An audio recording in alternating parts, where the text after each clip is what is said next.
Entertainer, entrepreneur, inventor, consultant of all things, who doesn't even know what the box is. Please help me welcome Craig Hocknull. Give you a little idea on some of the skill level. Take a look at this video. Where I just bounce it off the ground, right?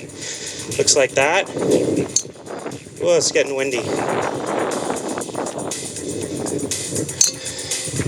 You do this kind of shot when you play rugby, drop kick. You can do it when you play Aussie rules football as well if you want. This one is more Aussie rules football, where you hit it right out of the air. All right, baseball. Now remember, these are going easily out of the stadium, right? Not just over the back wall. These are going over the stands. So I'll hit a couple more. This looks pretty easy, huh? My name is Craig Hocknull. Cheers.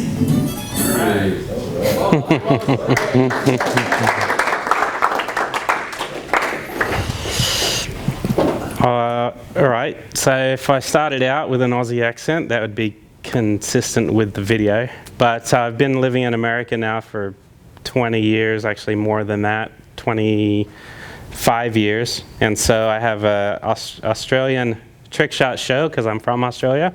But when I present and teach and play and carry out my normal life, it's an American accent. You wouldn't know where I was from, right? But I flip it back and forth, so when I throw the large Aussie hat and the shorts and the shirt and tell stories as a little tacker growing up in the outback of Australia, then I pull out the full-on Steve Irwin and just tell stories, right? So real quick, I just wanted to kind of come to the class to talk about psychology, but really share a little bit about myself, my background, and how I can help you. All right, so let's talk about what we all want to do. We all want to play our best golf. Right? We all want to play the best golf that we can. And if we strive to play our best golf, then we can also strive to help others play their best golf. So if you're a player, you're operating, you're working to try to play your best. If you're a coach, you're also operating and trying to help your students play their best. So what I wanted to do is just share a little bit about myself first, then we'll kind of break off into the coaching side and the playing side, and we're going to keep it kind of all underneath that umbrella of psychology. So like the video said, I grew up in Australia. I started playing golf when I was about 5 or 6 years old, and just loved the game. I played all other sports. I played Aussie rules football and cricket and rugby, and I swam and I ran track and I did all that kind of stuff. So very well-rounded athlete. It wasn't like I got pigeonholed into golf, but golf was always going to be the sport that I knew I was going to play for the rest of my life. Right? It was probably wise for my dad to kind of get me started in golf, because when I'm 100 years old, if I live to be that long, I'll still be hopefully playing golf. Right? A lot of the cool things that I learned along the way. So in Australia, we have the Australian Institute of Sport. In a lot of other countries, we'll have a focus at high-level performance, and it's government funded a lot of times. In the US, we don't have that because we have all kinds of other corporate entities or schools that are helping students to focus and grow within that performance platform. In Australia, a lot of it's government funded or state funded and then nationally funded. So I was able to take advantage of a lot of that. So at a very young age, I was exposed to a lot of high-level performance coaching. And, you know, anytime something cutting edge came along through the Australian Institute of Sport, it would disseminate down, and youngsters as young as me at 7 or 8 years old were exposed to really, really good coaching. So I feel very blessed to have gone through that system. From there, when I was 12 years old, I had about a 15 handicap, could hit the ball maybe a little over 200 yards, and was a pretty solid little player. And then I said, you know what, I don't want to play golf, I'm going to go play all these other sports. So that's when I started really playing cricket and Aussie rules football and all these other sports at a higher level, which I think in the long run really helped me out. When I was 15, I still had the same handicap, and I really wasn't that much better golfer at 15 than I was at 12. And I was able to go to a school that specialized in high performance training in multiple sports, but golf was one of those big ones. So fast forward now, if you were to research where Jason Day went to school, or Adam Scott went to school, or Stephen Bowditch went to school, they all went to my school. And I was the original player to leave that school and come to the U.S. on a golf scholarship. So my progression in a very short period of time, from age 15 to basically age 18, I went from a 15 handicapper to a +2 handicap in a very, very short period of time. So a lot of the coaching that I got, you would attribute that, but hours and hours and constantly practicing and hitting balls on a really, really difficult golf course called the Coralbin Valley Golf Course, just in the hinterland of Queensland. So I would say a lot of it was desire, a lot of it was my internal motivation, but then a lot of it was environment. A lot of it was the environment that I was in, the players that I walked shoulder to shoulder with and learned from really helped mold me as a player. So my goal after coming to the U.S. on a golf scholarship was to progress through my college ranks and just like Tiger Woods, hello world, and here I am on the PGA Tour. All right, that's everybody's goal, I think. I mean, in my world it was. When I came to the U.S., I went to Jackson State University in Mississippi. My freshman semester, I had a 68 point something stroke average and a 4.0 GPA. I was a #1 ranked college golfer in all Division I golf for stroke average in my fall semester, my very, very first semester ever being in America and going to college. So it was like, wow, to me it was like, hey, this is easy, right? I shot 75-64 my first ever college tournament, won by 5 strokes, and just kind of continued that ball rolling through that fall semester. Well, then into the spring, I did okay. I think I was still probably top 10 after the entire freshman year. But it didn't continue, right? So that's one of the sports psychology, golf psychology things that we can touch on. What happened, right? Why is it that I went 75-64, won my first ever college golf tournament, and then approximately a year later, maybe a year and a half later, I shot 88 in a college golf tournament, worst ever score I've ever shot in my life in competitive golf. So how is it that somebody can go from that to that? Right? Go from #1 in the country in all Division I, NCAA Division I college golf to shooting 88 on a really easy golf course in Louisiana. It's Louisiana State's home course, not a hard golf course. So fast forward, there's a whole big chunk in the middle of that. I'm 43 now. So let's go from 23 to 43, so those 20 years. What did I do in that span of time? Well, I coached and I played. So we'll touch on a little bit of that as we go. But coaching kind of was the main thing for me. So what I wanted to do is just kind of ask a couple of questions of you guys in the room. So kind of get the wheels turning, get some interaction going. What's a coach? Right? I'm going to pull up a little cheat sheet that I have. But what do you think a coach is? Yeah? A teacher, mentor. Teacher. Teaches instruction. Mentor. Instruction. What else? Support you. Support. Motivation. Guide. A guide. Guidance. See what my cheat sheet also has on here. Role model. All right. Somebody who's knowledgeable. I mean, we said motivation. This says motivator. Someone who's consistent. Right? A psychologist. Somebody who's driven. A communicator. Somebody who inspires, somebody who's dedicated, a competitor, somebody who's disciplined, someone who has integrity, someone who's selfless, right?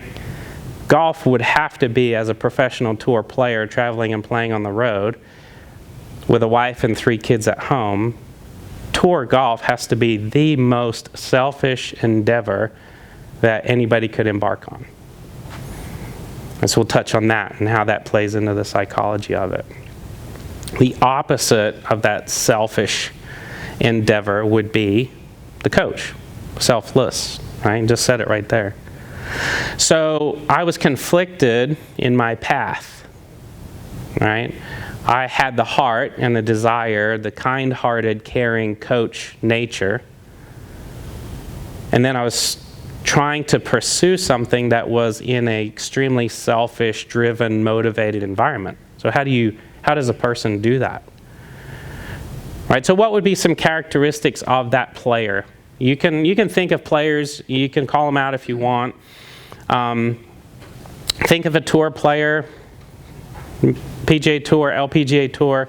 Think of somebody who has excelled, someone who has achieved their highest goals. And what would be a characteristic of that player? Bernard Langer. Bernard? Very disciplined. It depends on his faith now. Mm-hmm. Kind of read his story, Mm-hmm. where he came from and how he grew up, and then what brought him to this point where he's at now, which is he's playing to the max. He's playing amazing, right? Every week. See him, he's playing good. Yeah. Also Jason Day. Jason Day. Jason Day, very determined, especially with his background, Mm. to get where he wanted to be. Mhm. He always knew that he could get there. Yeah. I think he saw that big when he won the PGA. Mm-hmm. We'll touch on him in a second. Yeah. I was thinking Phil Mickelson, because Phil when Mickelson. you're thinking of, when you're on the tour, I know that you gotta be very, but he has a family, and I bet it was really hard on his family. Then with his wife getting cancer, that even put more pressure on Phil. And he's had a wonderful career. I know he hasn't won for several years, but he Mm-hmm. was winning. He was winning. Yeah. And like the last 2 tours he's played, he's been in the top 10. So he's trying to get that win again, but he's determined. I mean, Well, and that's the thing. I mean, if you take Tiger Woods out of Phil Mickelson's life, it's a whole nother story, right? I was gonna say Ernie Els. Mm-hmm. He seems like he's very calm, very cool, collective on the golf course. Not Mhm. that much. Yeah. Or you see the guys like younger guys like Jordan, they flip out or they throw their clubs or slam their clubs in the ground, stuff like that. Mhm. You didn't really see that with those are older guys. Mm-hmm.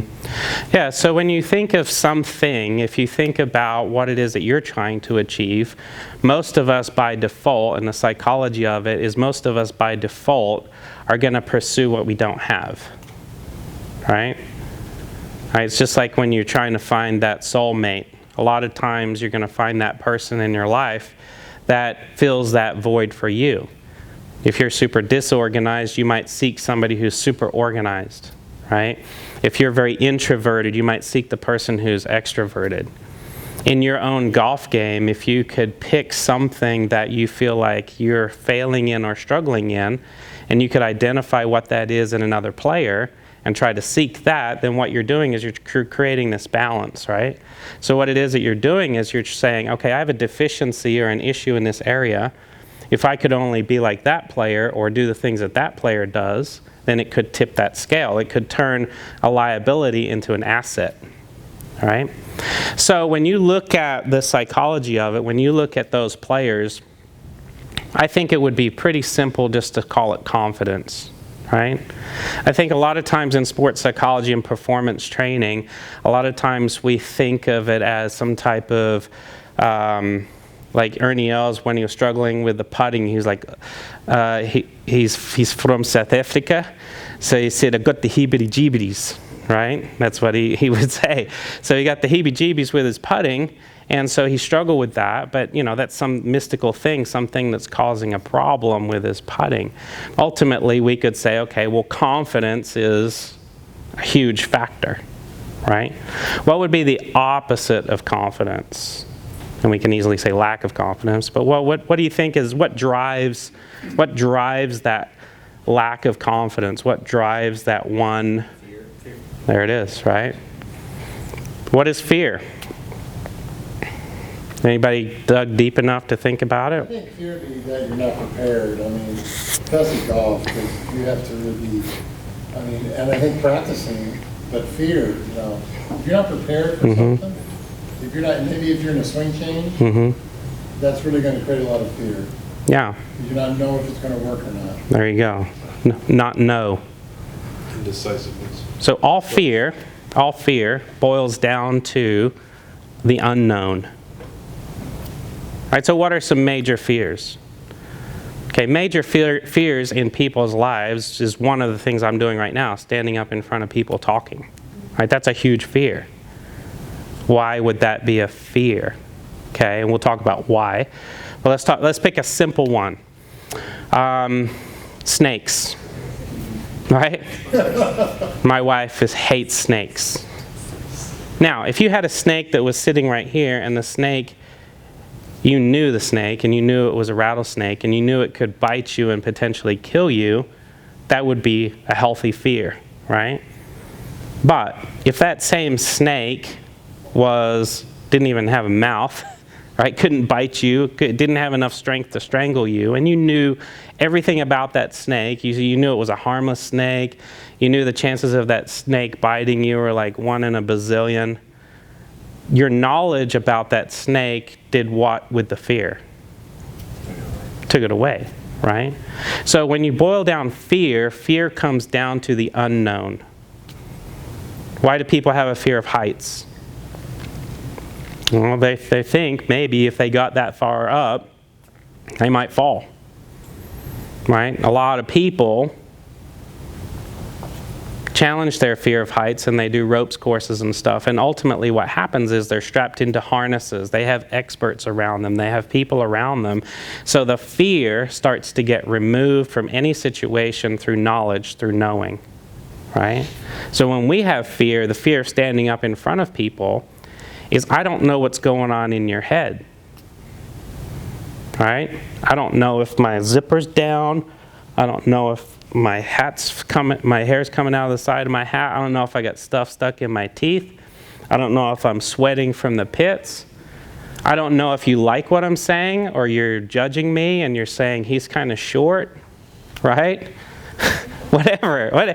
I'm being funny, but that's what it is, right? So it's the fear of not knowing what the audience is thinking. So strategies would be what? Picture everybody naked. Well, why would you picture everybody naked? Well, because it puts the audience in a place of vulnerability, and it takes the vulnerability away from the person standing in front of you. So fear, when you simmer it all down, your fear, whatever that is, and everybody's got something that they're fearful of or afraid of or concerned with, what it all boils down to is the unknown, right? So now there's 2 ways that you can become more knowledgeable.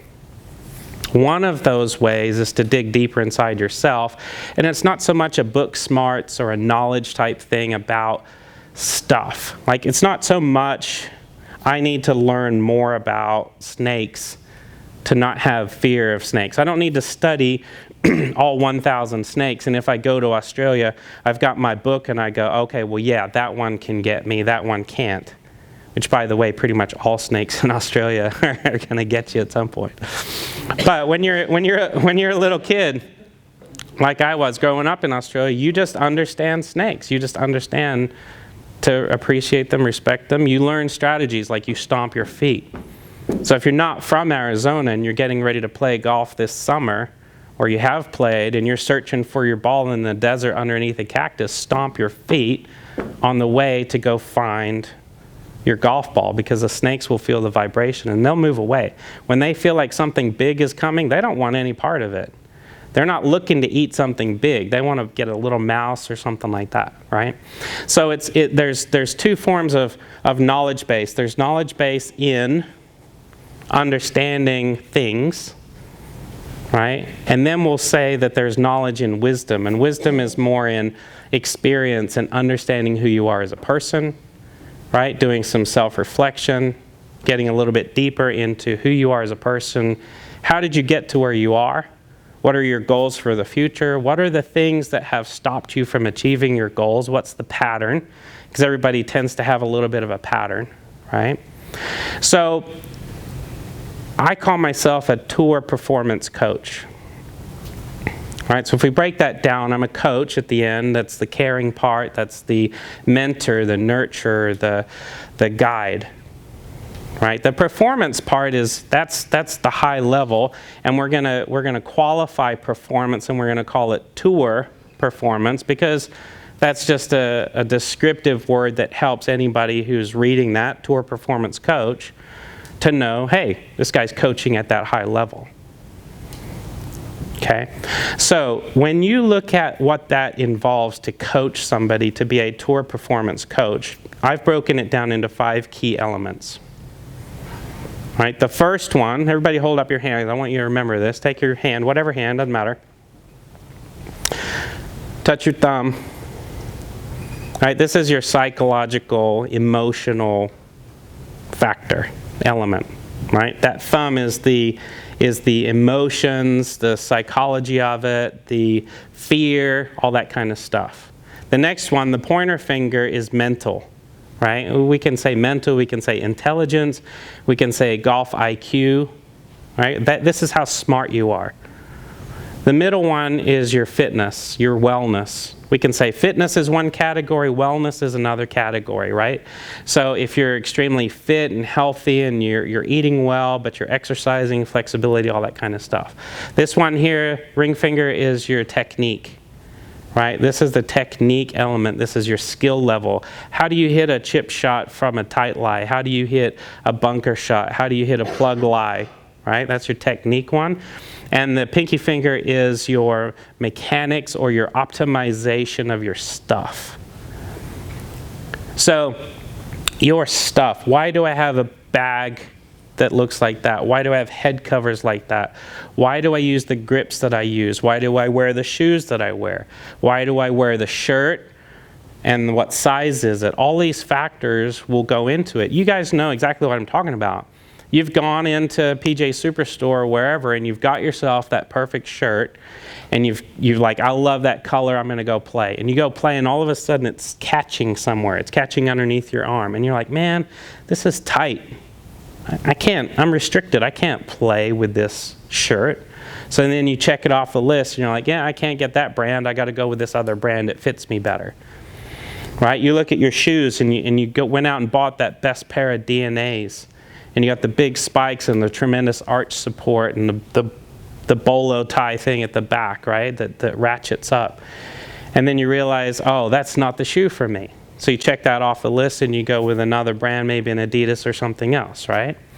So in that category, you can really optimize your clubs. Lie angle, length, shaft flex. This is a really, really easy one for us to talk about and optimize, because we get it. Not everybody's going to use the same length clubs, the same size grips, all that kind of stuff, right? Well, as you filter all the way back to the end, the most important one that ties it all together is that thumb position. That's your emotions or your psychology component. And we are already discussing that, and we're figuring out that that one there can easily, your thumb basically can be broken by fear. Right? And when you're fearful of something, oftentimes it's the fear of the result, the fear of the outcome, the fear of the decision that you're trying to make, right? That stifles you. So let's set up a scenario. I'm gonna paint a picture for you. PGA Tour Q School, 2011. What was that? Final stage, PGA Tour Q School. 2011, Palm Desert. I'm on the stadium course, right? They always cycle between Southern California and Florida. I've made it through pre-qualifying. I made it through first stage. I made it through second stage. I'm now in the finals of Q School. And I've got a chance. I've got a chance, like anybody in that field, to actually get a PGA Tour card. Right, in 2011, 2012 I think is when it switched, or started to switch to only be the web.com and the playoff series and all that kind of stuff. Actually, I think 2012 was the last year. 2013, I don't think there was any more. But anyway, I tee off. One of my former students sends me a screenshot picture. He takes a picture with his phone of the TV. It's got Tiger Woods doing something cool, and it's got Craig Hocknull leading the first round of the final stage of PGA Tour Q School out in Palm Desert. I think it went like 4 under through first 5 holes. Right? I come all the way through. I think I'm still at 4 under. Come through to the 9th hole. So I'm going to paint this picture. There's your fairway. All water carry off the tee. probably 220-ish, all water down the left-hand side. Moguls and deep, thick rough on the right-hand side and fairway bunkers on the right-hand side. I just came from the island green, right? The crazy island green that they have out there, right? And I think I made bogey there, but I was like, okay, no problem. I'm doing fine. I just birdied the par 5 right before it. So I get up on that tee box. I'm looking down the fairway. I got all that water. I know I don't want to go left. I don't want to go in the water. There's all this bailout room on the right, but in that bailout area on the right, it's really deep rough. And you could hit a shot over there and you could have 200 yards in, but you're hitting, from this type of a lie. So you're not guaranteed to make a par just because you bail out on that side. But I'm playing really well. Why do I care about any of that stuff? So I get up, I got the honor on the box, I get up, I tee up my ball, I catch the ball about halfway up. I'm saying skip right off the club face. Just somehow skip. Somehow get across the pond. It's not getting across because the wall on the other side of the lake is about this high. Whack. Like right into the wall. It's a hazard, but my ball entered 20 yards in front of me. Now I got to re-tee. And I'm not going to go up there and drop 20 yards. That's not going to help me. So then what do I do in that moment? Do I think, uh-oh, wheels are coming off, abort, bail out, safety zone, what do I do? How do I manage that? Well, in that moment in time, I'm like, forget that. Whatever, that's one ball in the water, I'm going to rip another one. I aim a little bit to the right, just like I was trying to on the first one, down the right edge of the fairway. And as I'm getting myself set up, starts creeping in my head, do not go in the water. You're under par, you're playing really well. Don't make this hole a massive blow up hole and ruin everything. So I start inching, right? Further to the right, further to the right, further to the right. And on the other side of all that long rough and those moguls is houses. So I'm thinking I can't go that far right. Right? So now I'm stuck. I've got to pull the trigger at some point. Forget about it. Right? So I'm going to try to hit that reset button. I'm going to try to move on. What do I do? How do I go from, because I think I made triple on that hole. So now I think I'm back to even par after 9 holes. I was 4 under through 5. I made a bogey on the island green. Actually, I was 1 under because I eventually got it to 5, dropped to 4, made triple. Now I'm back to 1 under par. Take a club that's comfortable, it's going to put you in the middle. So the next hole there's hole number 10. It's pretty benign hole. Nothing really to it. And that's a strategy. There's a ton of wind. Wind is just going nuts. It's blowing in your face. Right? So I'm thinking, all right, well, just forget about it. It's a 6-round tournament. This is the final stage of Q School. It's a 6-round tournament. What are you going to do? Do I just blow it off? Right? So the reason why I'm asking these questions is we have to dip into our toolbox. We have to go into our toolbox. So I could say, well, going back, I've got fear of failure. I could go into that emotional side of things and say, I don't know how this is going to play out. I've spent thousands of dollars. I risked my teaching career. I could go into that psychological side of it. Or I could go into the practical toolbox side of it and say, what are some tools that I've learned? I talked earlier on all the training that I had coming through Australian Institute of Sport type training. What do I do? What are those tools? Right? I would probably think about what you did in your first round and your second round, and that got you to that final round. Yeah.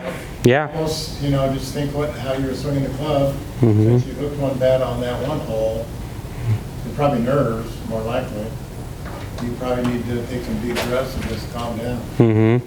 So you go to a historical perspective, right? You go to something that you achieved, you were able to accomplish in your past. So that's something that's in that toolbox, right? So those are some things, yeah. grind the pre-shot routine. Really focus in on something that you can control, right? Like a pre-shot routine, a step-by-step procedure, and just kind of hope that that takes you through. Change your perspective to something positive, as positive as possible. Different perspective, right? Try to be positive. Put it in perspective, right? I'm playing a game for a living. I'm playing golf for a living. That one little mess up that I had on that hole making triple bogey is not like a car accident that paralyzes a loved one. You know, it's not. You can try to put it in a perspective, right? So here's what I did. Hole number 10, wind into. I'm like, you know what? I'm not going to blow it off. I'm gonna just, I know why I'm supposed to be here. I feel like God has purposed everything for me. So I'm using my faith. I'm digging deep. I'm trying to figure out how do I put things in perspective so that I personally can achieve this goal, right? So I tee off on 10 and I rip it. And I've got an 8-iron in distance-wise, but it's howling. It's blowing so much wind. The pin is tucked on the left-hand side, and there's a ton of wind coming into, so I figure like, I got like 160 yards. I'm doing the math. It's 160. I'm going to go 170, 180, 190 yards just for the wind. It's like a 3-club wind, right? I'm going to take the 4th club, my 200-yard club, and I'm just going to smooth it, trying to keep it out of the wind. Swing easy when it's breezy, right? So now I've got a 4-iron from 165 yards or so. The wind is just going nuts. I make such pure contact. I make such a good swing. I fire it over the green. There's a tunnel, goes over the green on the cart path and rolls down into the tunnel. I'm like 40 yards past the green, right? Somehow I flushed it, and honestly, if I had hit a 6 or a 5-iron, it probably would have gotten up and ballooned, etc. It was just the perfect equation and the strike, etc. Right? So I go down in the tunnel. I got to find a rules official, a delay. We're trying to find where does he drop this ball. I end up having to drop it on the side of a hill with a massive trees in front of me. And now when you're looking at the green coming back, that pin that was tucked kind of in the front left section is even more tucked from this 40 or 50 yard shot. And I'm going downwind from above, right?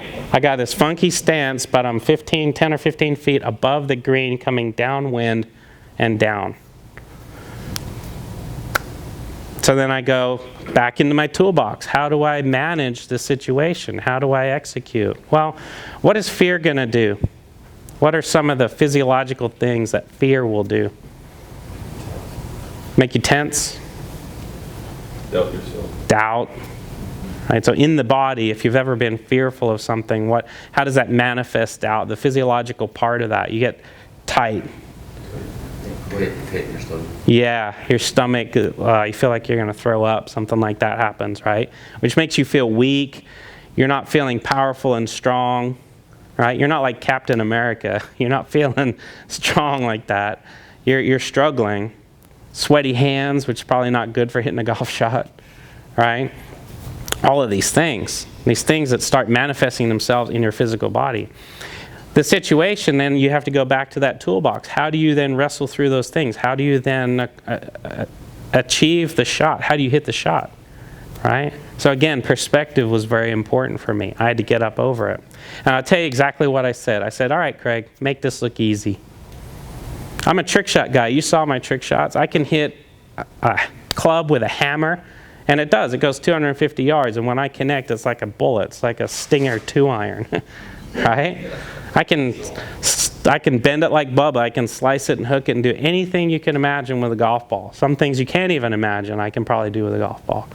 So I put it in perspective, and I said, you know what? Make this look easy. At that point, we got a couple of groups backed up. They're standing there waiting on me. I got about 40 people around the green watching me, and I'm going to make this, in my mind, hey, suck it up, make it look easy, right? Put it in perspective.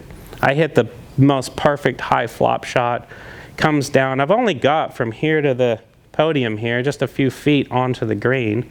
It lands right there and rolls out to about 1.5 feet, and I get up and down, make par. right? Now that story could have gone any way. I could have bladed that thing 200 yards back down the other fairway and then had to try to hit it back this way. Long story short, that moment in time, you talk about a pressure-packed situation, the final stage of Q school, everybody talks about how much pressure the players are experiencing in that environment, right? And that was just round one. And I ended up squeaking out an even par, I think, maybe one over in that round. Dug real deep and managed to finish strong. But that was a turning point for me, not just in my golf game, but in my life. Right? When golf kind of becomes your life, and golf is your life, and you compete to play, and you play to earn money, and you try to pay your mortgage with the money that you get from a game, it's like it's all right there. It's all tied in one. You can't separate the two, right? So when you get extremely invested in something like that, it is everything. It's the world to you. But at that moment in time, it not only changed the way I played the rest of those rounds, it also changed the way that I kind of carried myself, the way I looked at my game and my career, right? So when I finished that 6 rounds, I was in the top 100, right? So back then, the top 25 got their PGA Tour card. The next 75 after that got their web.com, full status, and it was kind of conditional, et cetera, et cetera. So I ended up getting a conditional status on the web.com. Well, at the time, it was Nationwide Tour. And in my first year, that's when it converted web.com or nationwide to web.com. So I go out. I'm going to play a season and just work my way up. I'm going to win on the web.com tour, and I'm going to get my PGA Tour card, right? So I come out, and my first tournament is in Chile. So I go all the way to Chile, and I miss the cut by 1. I come back. Louisiana's the next week. I'm not in Louisiana because it's kind of an opposite field event to the Bay Hill tournament. So a lot of players that don't get that invite to play in Bay Hill, they want to go play somewhere. So they'll drop down a level. They'll go down onto the what's now the web.com tour, and they'll play whatever tournament they can play. So a lot of guys will shuffle and drop down. I had to go Monday qualifier. I just came from Chile all the way over. I'm so exhausted because when you fly that far, you're not planning on missing the cut, so it's not like you change your flight to a Friday night, after you miss the cut and come home early and get a couple of days off. You're not going to change an expensive international flight like that. So I flew back Sunday night just like everybody else to tee up on Monday morning for the Monday qualifier. So when I got into town, into Louisiana, I didn't feel like going and walking 18 holes and playing. So I sat in the restaurant, I popped open my laptop, I went to Google Earth, and I mapped out, and I basically played the entire golf course 20 times in my head just using Google Earth. So that's a toolbox method, right? How did I know about Google Earth? How did I know that you could do measurements? How did I know I could figure all that stuff out? Well, I invested in my knowledge, and I figured that out. And in this moment, it helped me because the next day, I went out and shot 65 and made it through the Monday qualifier. So I teed it up in the tournament. Crazy weather. We got rained out. Practice rounds got rained out. Tuesday, I got to play Tuesday, but Wednesday it got rained out. Thursday, the weather system changed completely. I went out and played 2 rounds on Thursday and Friday. On the 18th green on Friday, I've got a putt. The pin is on 30 yards. The green is 33 yards long. I'm like 1 foot on the front edge. I've got a 30-yard putt. I putt it. Grandstands around. Pretty big event, so I'm thinking about 1,000 people on 18 when I'm finishing. Hit my putt, goes all the way up. The crowd's like, oh. And I swear because they were so loud, their volume pushed my ball back just a little. And my ball stopped the width of a credit card on the front edge. Just sat there. I'll go up, tap out, go down to the scoring tent. I'm inside the cut line, like I'm right on the cut line basically. Go in, preparing mentally for the next day. Guys in the afternoon play a lot better. I missed the cut by 1.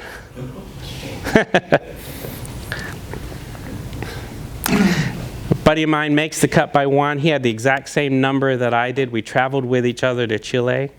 He makes the cut, restarts to reshuffle. He plays 19 events on the web.com that year. I play 6. In the middle of the year, I'm hitting drivers. I'm working on my driver. I'm trying to hit it further. I'm just working on stuff, trying to dial in a category, technique and equipment. I stress fracture and break the hook of hemate bone in my hand. All right? And I don't know it. I think I've got tendonitis because I'm just practicing and playing so much. So the reason why I'm sharing these stories, long story short, I basically get a medical extension. I break my hand because of that. I get in a cast, get a medical extension for 2013. Over Christmas, I'm in a cast. I get out of the cast 2013. I get my first start. It's in Brazil. I'm out of my cast 2 weeks before I have to fly to Brazil and play. I go down there. I missed the cut by a few. Hurt. Everything's tight. I start out that next year. So 2013, I win Player of the Year in the Southwest section because I can't afford to play. I'm hurt and I can't really keep playing out on the web.com tour. So I start playing all of our section events. I make it through half that year and I re-break the bone in my hand. And I finish the last 2 tournaments of that year on our Southwest section tournament schedule. And I win by like 100 points. I mean, I didn't finish outside the top 5 or 6, I think, that entire year. So at that level, that was one of my best years. I won the Arizona Open that year. I won our match play and finished top 5 in Sedona Open and our section championship and our Club Pro championship. So I had a great year. So the reason why I'm telling you these stories is because everybody in this room has a story, right? And a lot of times hearing a perspective of someone else helps you to understand, or put you in perspective, helps you to understand that, hey, what are my tools? All right, what's my life perspective? What's my historical perspective? How do I use that? All right, what's the emotional, the psychological perspective? And then over here, what is the toolbox? So in that mental golf IQ toolbox, I mentioned Google Earth. All right, I mentioned I was hitting on a launch motor and doing club fitting. When you're playing in different parts of the world, you're understanding grasses and how the humidity affects and all that kind of stuff. So if you break it all down to what fear is oftentimes, and I would say 100% of the time, it really boils down to the unknown. You've got a fear of the unknown. So if you can know it, then you won't have as much fear. Right? So the reason why I wanted to come and share my perspective and my story really with you guys is because I feel like at any moment in time, someone is going to make an impact on your life. There may be a story, there may be something that resonated with you that I shared, and there may be a tool that we'll talk about here in a second that maybe will help you to overcome a fear that you have. Or next time you're out competing and playing, you'll use one of these tools that we talk about in this room, whether it's me or all of the other knowledge that you gain from the school, and that'll help you to play your best golf. Right? So what I want to do is kind of just open it up to questions. I just wanted to get your perspective, get your ideas. Something in one of my stories maybe spurred a question, how you had a thought. So I just wanted to open that up. So if you have any thoughts or questions, go ahead and we'll chat about it for a little bit. Are you doing trick shots and stuff anymore? Yeah, I still do trick shots. A lot of times I'll perform for charity organizations. Like typically I'll do a First Tee event. I'll work with the First Tee of Phoenix. I'll do, when they have a site opening, a brand new site, I'll go do a trick shot show for them. I still get requests for corporate events. I went up to Fort McMurray, Canada. I don't know if you know where that is, but it's like Arctic Circle, Canada. It's way up there. It's a really beautiful place, but they have a lot of mines up there, and they don't have a lot of cool entertainment. So they wanted to fly me up there to entertain one of their corporate outings up there. So yeah, I still get to do it. I don't really, a lot of times I'll go play and someone will say, oh, he's a trick shot guy, and inevitably I will hit my ball in the wrong place behind a tree. It'll be overhanging an edge of a lake, and I'll have to flip open over a 3-iron and hit it left-handed. And some of my best trick shots have been like out playing golf, probably. So,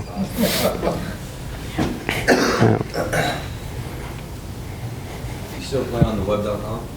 So the level that I'm playing at now is whatever I can play. I'll play all of our section events. This last November, I went to Australia and played a European Tour / Australasian Tour event. That's a New South Wales Open. It's kind of on the Australasian Tour circuit. That was a big event. I shot 71, 66, made the cut. 72 on the weekend. I think I finished 33rd or something like that for the tournament. So a lot of the guys that if you were watching the Perth Super 6 or whatever that they were just playing in Western Australia, and I think this week is the Queensland PGA with James Nitties and all those guys. Those were the guys that I was playing against in that field. So I got to play in that in November. And a year ago, I played in the Waste Management Phoenix Open on the PGA Tour. That was my first ever PGA Tour event. That was basically last February. So that was pretty cool. Talk about nerves. That'll 16. that'll fire up those nerves. 16. I was playing with Beef. I was playing with Andrew Beef Johnson. So everybody, as soon as you see him coming in, he's got his arms full of Arby's t-shirts and sandwiches or whatever, and so everybody's shouting out, "Beef, beef." And hitting the shot off the tee, it's really not, I didn't find it that stressful. But when I missed the green and I got booed, and I pulled it left, and now I have to flop it up from down on the bottom left-hand side with my back basically up against the grandstand, and I've got to flop it up to a height that's about like the ceiling to a slick green and bunkers on the other side, and everybody's screaming and shouting. That's when the nerves kind of hit you. You've got to hit a short game shot. Everybody will mess up. Even everybody in that crowd can somewhat appreciate a 150-yard shot that they've missed a green on. But if you were to chunk that chip and have it come back to your feet or blade it over in the back bunker, well, now you're like, everybody's like, what is this guy even doing out here? So anyway, in that particular shot, I did hit it closer than Beef. I hit it to 7 feet. He hit it to about 20 feet. The next day on 16, pins tucked over the right-hand bunker. I hit it in the right-hand bunker. And while he's handing out t-shirts, I ran up there as fast as I could to hit that shot because I wanted them to be distracted watching him. So I jumped in the bunker. Now I've got this big face and the slope down and a bunker on the back, and I'm thinking, I don't even know. I'm just going to get in here and hit it. And I nip it out of there perfectly. Goes down the hill, rolls off just off down in the back of the green by maybe an inch or two, and I got booed again. They booed me, and it was a great golf shot. So I played that hole bogey both days. It wasn't the best, but it was amazing experience. And anybody that I talked to Jordan Spieth and Mickelson and all these guys, because you're in player dining, you're just sitting at a round table and you're just hanging out. You know, for me, that was my glimpse into that world. And you're in the locker room, and I'm sitting here on my little, footstool thing, and Mickelson's over here, and I'm just going through my locker, kind of getting stuff cleaned up, and he's over here, and he's signing autograph after autograph after autograph. I mean, stack of flags and shirts and hats and all kinds of stuff. So it was really kind of cool to see that. I mean, probably have 100 stories just in that one tournament. It was just a really cool experience. I noticed Web.com, I guess they added Arizona as part for the Web.com final round. Mm-hmm. We did it this year. Yeah. Volunteers. Yeah, at Southern Dunes when they came out and played. Actually, they did it. Oh, no, that's right. Yeah, it was the Cattail and Devil's Claw. Yeah, I get those confused. They had a Web.com tour event at that location. I want to say it was like 2007, 8, 9, somewhere in like that. Actually was on the rotation. And now obviously they go to the web.com tour finals versus the PGA Tour finals, but still, I mean, it's such an amazing experience. Does anybody in this room aspire to just kind of go that route and just keep playing? And yeah, I mean, I was 32, like I said, when I was teeing it up in that event, and in that year, the next year I turned 33. So I was no spring chicken out there competing and playing. When you were talking about having to come from overseas back to the U.S. to play a tournament, you had a day or whatever it was. What kind of mindset did you have at that point to change it to get ready for that tournament? Yeah, no, good question. I think you go from, like I said earlier, you feel like Captain America, you feel like you're indestructible and you're on top of the world and you're playing, you feel like you're about to peak. And then the opposite end for me is like survival mode. And I actually experienced this, a little microcosm of that cycle about 2 weeks ago. I went to Florida to play. And my son had a stomach bug, which I think he gave to me. So I traveled. It's a 4-hour flight all the way over to Fort Lauderdale, and I had that going on. 8 hours of a day worth of travel. I get there. That next day practice round, I'm feeling great. I'm like, okay, I'm not sick. Fine. I go out. I'm hitting it amazingly. The next day, wake up, not feeling very good. And then I make it through that day. I think I shoot 3 over that day, but I'm feeling horrible by the end of the day. And it's survival mode. I don't know what's going on. I go to the ER. They end up giving me like a big bag of saline. They say I'm dehydrated. My heart rate won't come down from 111. It's just beaten and it's just not coming down. So when you're traveling, that's a lot of times what happens. Sometimes you luck out and you travel, a 14-hour flight and you just happen to have slept well, you happen to have sat next to the right person or whatever it was, and you get off the flight and you feel fine. But for me, going into that toolbox, it's the preparation, right? We've talked about preparation and process. Going back to that toolbox, it's going to help you go through that, right? So, yes, survival mode. So I could have gone out and played 18 holes in a practice round, and when you're playing a practice round for Monday qualifier, it is just a slow march. Everybody's hitting 10 more shots than they really should. It's a really, really long day. So I felt like the smartest thing I could do is conserve my energy. Get the golf course in my brain, know every angle. There were a couple of holes after I went and mapped it out on Google Earth that I walked out and I was like, oh, that's the tree that I saw. Okay, I'm going to have to take a little bit of a different line on that.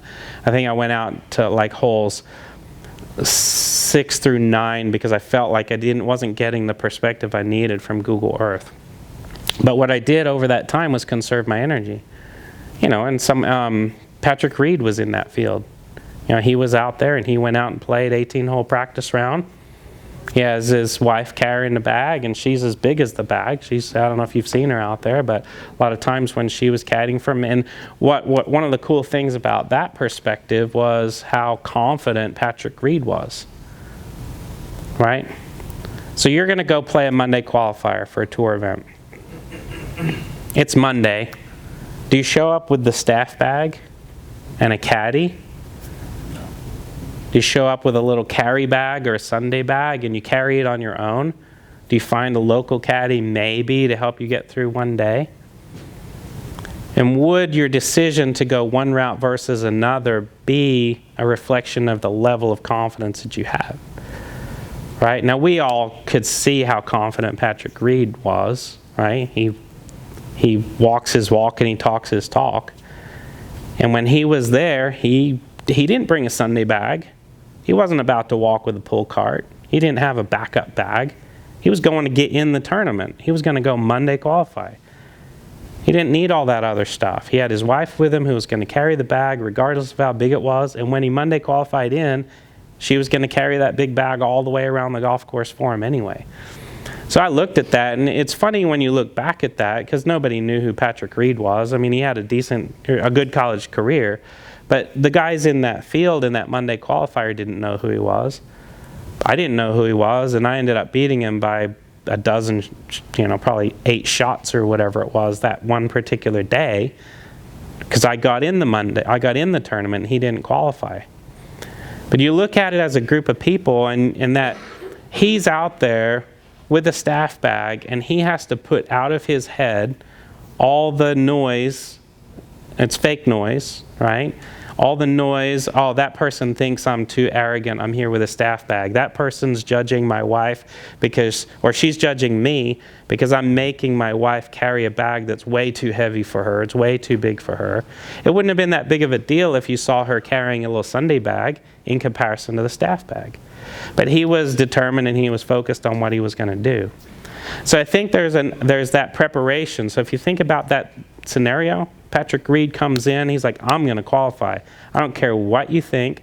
I don't care that I've got my wife carrying this big, huge bag. I'm going to go do it. And then I'm never going to talk to you. I'm never going to see you again. I'm going to go to the next tournament, and we're going to do it all over again. And that's basically what he did. Right? And he went out there, and he won his PGA Tour card carrying himself that way. And what he did in his mind and when he did in his perspective is he made it, he didn't care about what other people thought. He stayed focused on his process, what he was going to do. So, question? Yeah, you talked about the toolbox a lot. Mm-hmm. So what's the most frequently used tool in that box? Yeah, really good question. So for me personally, and it's different for everybody, right? If you think about it, think about the toolbox like everybody got to this room somehow, right? We all ended up coming through that door. And if we went backwards from exactly how we got here, we're not going to all end up at the same house where we came from this morning, right? So we all got here a different way. So for me, in my own toolbox, I always go back to where I feel like I'm the strongest, and that's in my intellect, in my smarts, right? I'm 5'6", about 180 pounds right now. I'm not going to overwhelm somebody with my physical size, right? What I had to do was carry myself with confidence. The guys on the tour thought I had been out there for years. They didn't realize I was a rookie because I was older than them. So they're asking me all kinds of questions about the tour, but I was a rookie just like them.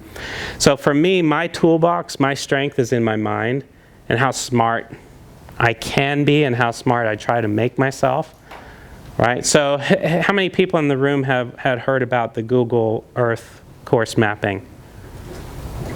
Right? You know you can take it on there, you can go to yards and feet, and you can do elevations and all that kind of stuff, right? So 2012, not very many people knew about how to do that. Everybody was rushing as fast as they could to go buy a yardage book, and there wasn't a yardage book. Nobody made a yardage book for the Monday qualifier course. But for 5 or 6 years even prior to that, I was using Google Earth to map things out. I understood the difference between paspalum grass, bent grass, Bermuda grass.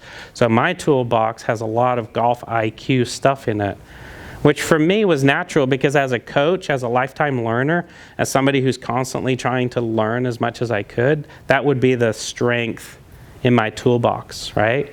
So if I was struggling in this element with the nerves and the anxiety and the emotions of it, I got to go to somewhere in here. Now I could go mentally, yeah, I feel like I'm smarter than anybody I've ever played with, right?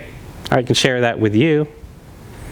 Physically, I know I'm a really, really good athlete. I can play every sport, right? I can rationalize that. I'm not the biggest guy, but I can still.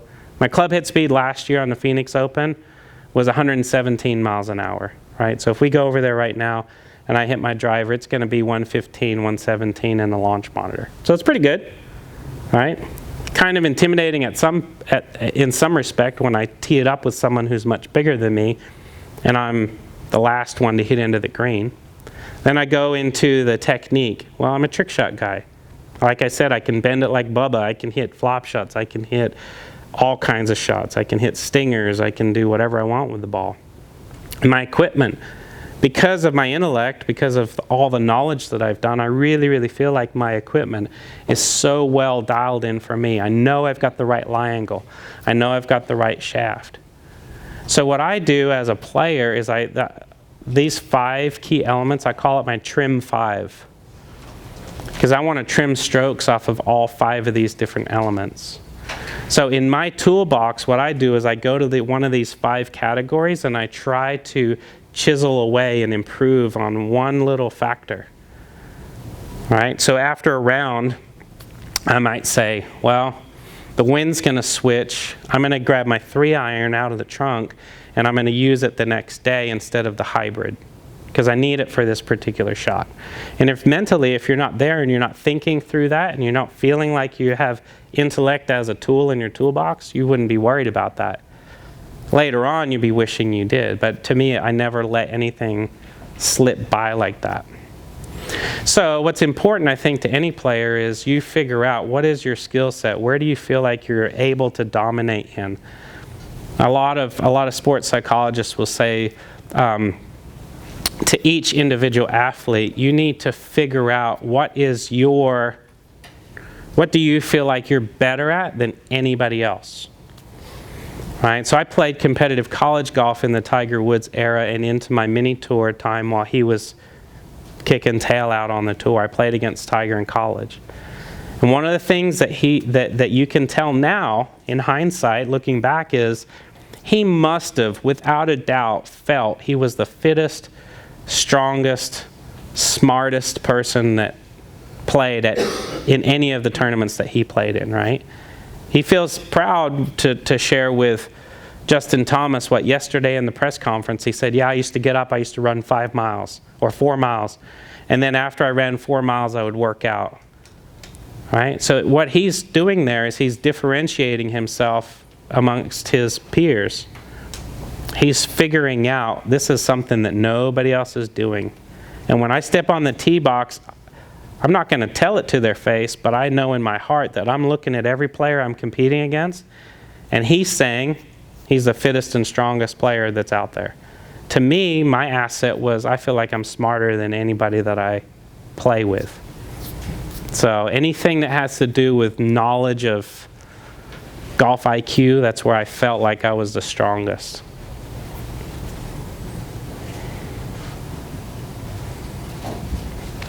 Any other thoughts or questions? Does anybody have anything in particular specific to their own game that they wanted to share that we could lay you down on the couch and figure out, get inside your head and figure out what it is? Has anybody had a blow-up situation recently?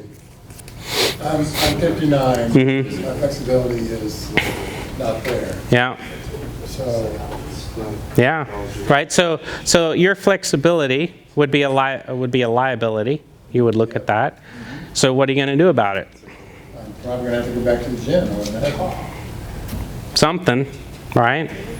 I mean, you don't have to go gym crazy, but no, not gym crazy. But doing a little bit of stretching and actually using your knowledge to figure out what type of stretching, how to stretch, when to stretch, how long to stretch, because it's different for every person. Right? And I can tell you that a lot of times when someone gets their career in this sport derailed, is they just copy what the person next to them is doing. And they think, oh, that person like Tiger, he's doing all these deadlifts, I better go deadlift. Well, how many people got injured doing the exact same thing that Tiger did? Because all they did was copy. They didn't actually use their intelligence to figure out what it was that was going to be important for them and do specifically what was important for them. For us young guys, that the dream is to be on the tour. What would, in your opinion, what's the first step to that? Yeah. Is it all based on different people and things like that, or do you think there's one certain place to start? Well, ultimately, the good thing about it, and we talked really early on Bernhard Langer. If Bernhard at, 65 or something like that, if he just woke up at 65 and had never had that career playing, but he still had all the skills that he has now, he could probably go to Q school and earn a tour card at 65. He's playing that good at golf right now. So I think the number one thing is if you really, really want to achieve it, don't quit, right? There's so many people that fall by the wayside and they quit. Now, sometimes they get to a point where they realize, oh man, all the hard work I'm putting in, maybe I'm just not good enough. But if you ever think that way, then you're never ever going to make it. So, number one, don't quit. Okay, so what does that mean? Well, if you understand right away that you're never going to quit, that means there's no pressure on the timeline. You don't have to achieve your goal in 1 year or 2 years or 3 years. There's no pressure on the timeline. Achieve it in the time that you achieve it, but don't quit trying to achieve it. Okay, so how do you achieve it? You go through one of those 5 categories and you start chipping away. Chip away at exactly what it is that you're deficient in, whether it's flexibility, right? It could be an understanding. Like, it's funny to me, not funny, but I feel for the person because I have that coach's heart. But when I'm out competing and playing, and I see a player constantly missing putts, and they say stuff like, oh, it's just not my day, or man, I can't believe I kept missing that putt. I'm like, no, you don't know how to read greens. You don't understand what the grain is doing on the green. You don't understand your speed control.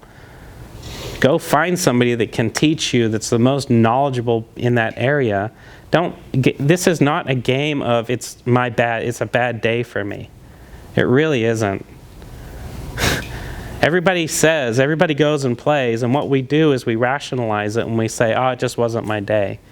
No, it was your day. You weren't prepared for your day. You didn't do it right. Golf is 100%, well, we'll throw a little percentage, 1% in there, we'll call it luck, right? We'll call it rub of the green. It's a very, very small percentage. And if it amassed to 5% total, I would be shocked. So let's just be conservative, let's call golf a 95% skill-based sport. Right? So if it's 95% skill-based sport and you're not going to stop trying until you achieve your goal on the PGA Tour, and you know that the PGA Tour level of skill is way up here and you're down here, then you're going to have to figure out what are you deficient in one of those 5 categories, or all 5 categories in one element or one area or one level, right? How do you refine all 5 of those to get where you want to go? And it doesn't just apply for tournament golf and playing. We're talking about that. But you can want to be the best coach in the world, right? You might want to be the best merchandiser in the world. You might want to be the best manager in the world. Whatever it is, whatever your goal is. And you're going to have to refine yourself and chip away at those things. Yeah? Between your college career and then wanting to go out for the web.com, would you say it was more important to practice or play in like certain tour events, or like certain events that are like NCGA or those type of events to get ready? Yeah. Yeah, no, good question. I look at competition in, there's 3 levels, right? Are you a participant? Are you a contender? Right? Or are you performing? Right? So I'll explain those. If you're a participant, you're like, here's a scenario. What's your name? Tyler. Tyler says, hey, I think I want to play golf for a living. There's a Pepsi Tour event. It cost me $100, and you know what? I think this is what I want to do. I'm not really sure if I'm cut out for it, but it's my goal. I've always wanted to do it since I was a little kid. I'm going to go pay $100, and I'm going to pay another, $50 or whatever it is for practice round, and I'm just going out for experience points. Right? You're a participant. You're not going to win. Right? Let's call it a contender is the next one, or a performer. So a performer is somebody who's performing, not a performing, I'm getting my words right, producer, right? So you're a producer, you're going to produce something. That means making the cut. So you're a participant or you're a producer. You make a cut, you make a few bucks back. The top level is a contender. Tiger Woods, every tournament, so mad if he is not a contender. Right? That's just what he wants to do. Making the cut or going and participating in a tournament is not even on his radar.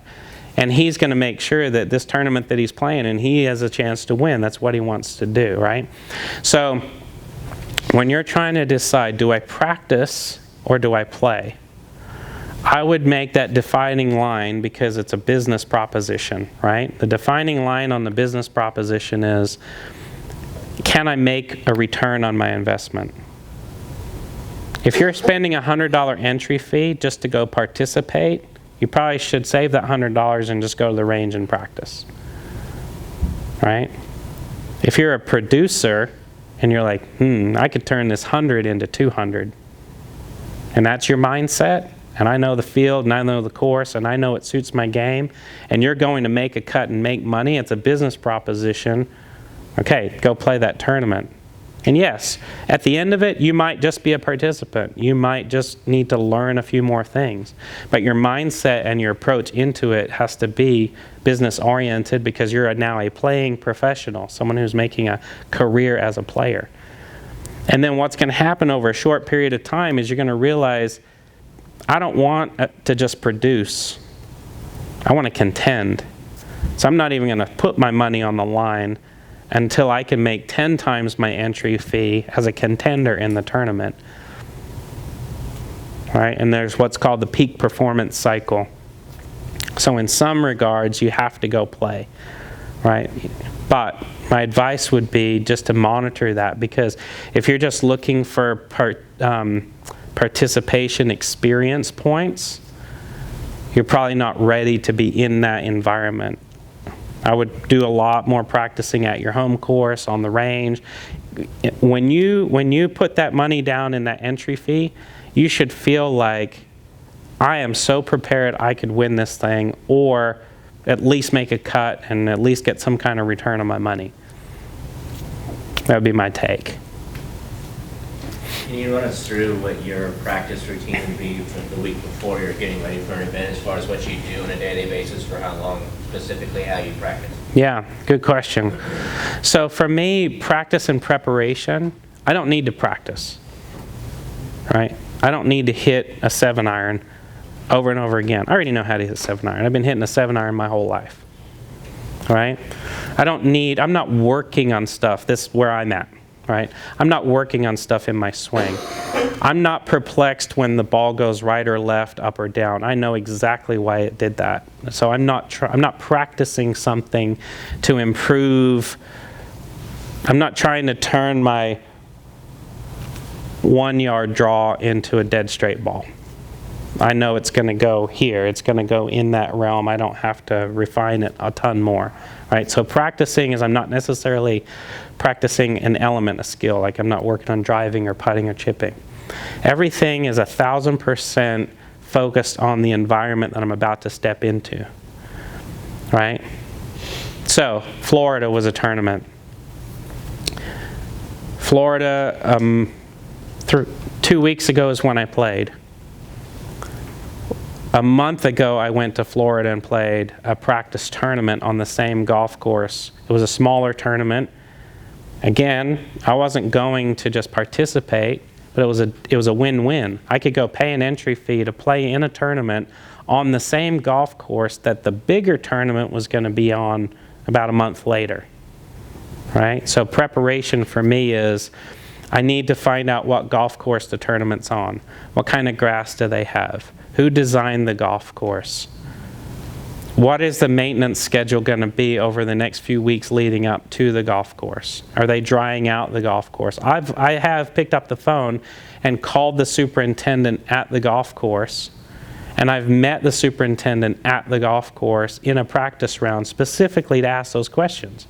How many players do you think actually have done that? Few to none, right? Sometimes they randomly will see the guy driving around in his Toro with his border collie, and they'll stop him and wave him down and say, hey, you gonna turn the water off tonight? You know, that happens. But you're not gonna see somebody go out and have that conversation. So that's my intellectual toolbox, right? So that's where I feel like that's what I'm strongest at. So I will spend more time researching and understanding the environment. I'll look at the weather forecast. I'll look at the weather as it goes, and I'll say my first round tee time is at 7:30. My second round tee time is at 1:30. What does the barometric pressure do throughout the day? And what's the humidity at 7:30 in the morning versus what it is at 2 o'clock in the afternoon? Now, an example of someone who's in that space is probably Bryson DeChambeau right now. He's all about that stuff. And he gets a little bit ridiculed for it, but I can guarantee you that he feels like he's the smartest person out there, and that is like a massive asset to him. And it's working for him. He's doing just fine, right? So for me, in that week, I learned the golf course. I learned everything about the environment. I look at all the par 3s, the par 3 yardages. I'll look at what it takes to cover the front and hit to the back. I know that if I have to hit a 3-iron, a 3-iron, a 6-iron, and a 5-iron, or whatever it is on the 4 par 3s, I'm going to go hit a lot of those clubs.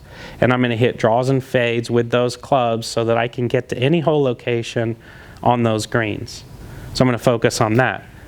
I'll look at it and say, okay, I have a couple of different driver setups. Right? Like I said, my club head speed's about 117. It's actually a little faster now this year than it was last year. I went and played Wisbrock a few days ago, and I'm not exaggerating. I was hitting my driver like 340, 350 on a lot of those holes. It was killing it. Got the hip move down. Right? No, it's awesome. But that driver goes 300 in the air. I'm lasering bunkers and I'm flying at 300 in the air. Not every golf course you go play, especially on the Canadian Tour or other locations, you don't need a 300 in the air driver. You need about a 250 in the air driver, and that's about it. A lot more spin because you have to, like in Pine Wild out in Pinehurst area in the Carolinas, you've got to hit high fades and high draws, and you can't afford for your ball coming in like a bullet and landing 300 and rolling out to 340. You just can't do that.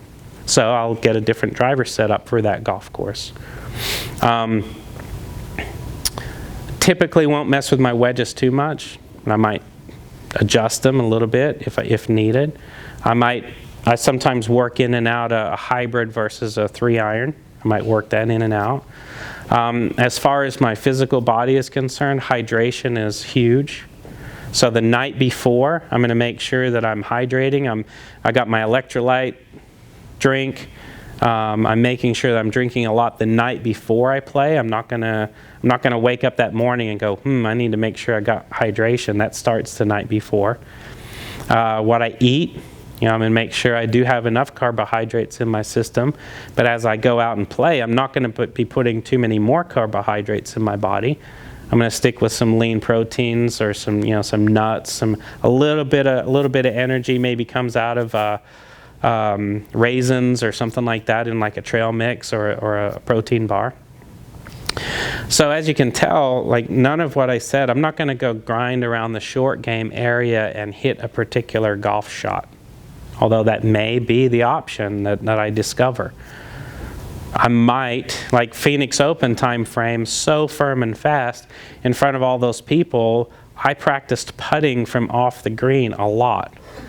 Right? Because if I'm down in one of those little bowls and it's super, super tight lie, but there's a little bit of water that's settled in there and it's a little squishy, I'm not going to chunk that chip in front of 1,000 people. Right? So I'm going to practice putting. I'm going to putt from down in those depressions up onto those greens. So I would say it's very consistent. My preparation and practice going into a tournament is everything that we just talked about. It's trimming through these 5 different categories and figuring out where am I going to spend my time? Where am I going to spend my effort? Sometimes I'll get to a Wednesday and feel so dialed in, I'll just go fishing. Because that's good for the soul, right? That's good to just get out and go do nothing. Just go and decompress a little bit. And then that way into Thursday, I'm feeling more refreshed. Yeah. You were talking about quitting the game or persevering and maybe not quitting. What came into my mind was Anthony Kim. Haven't seen him. don't know what's going on with him. Was it mentally? Was it physically? I know he had injuries. Yeah, that's the story that I heard about Anthony Kim, was that, in that he took out a really healthy, was it 10 million? Yeah, basically it was like a professional, like a workers' compensation, kind of like a liability type policy, where if he got injured and he didn't play, his policy would cover him, but then if he decided to actually go play, it would void the policy. But when you look at those players, it doesn't matter. I mean, the list goes on and on. I mean, I can't tell you the number of players that I've crossed paths with over, the last 20 years that have ebb and flowed in and out of the game. Golf is a tough environment. It's a tough sport. It can be a really tough business.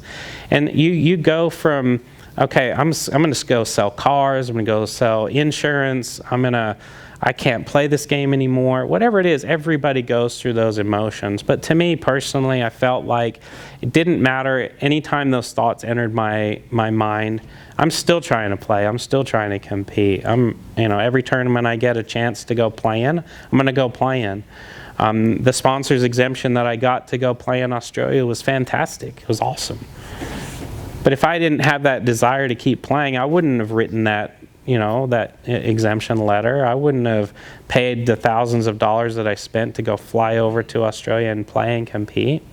But that's a priority for me. So I would say a lot of players reach that point, and I don't judge anybody. If they end up quitting, that's fine. But I would say if it's really in your heart and that's what you want to do, and it's not, you're not going to quit because of some other external influence or accident or injury or whatever, you just wake up one morning and think it's too hard, well then that's probably not a good enough reason for me.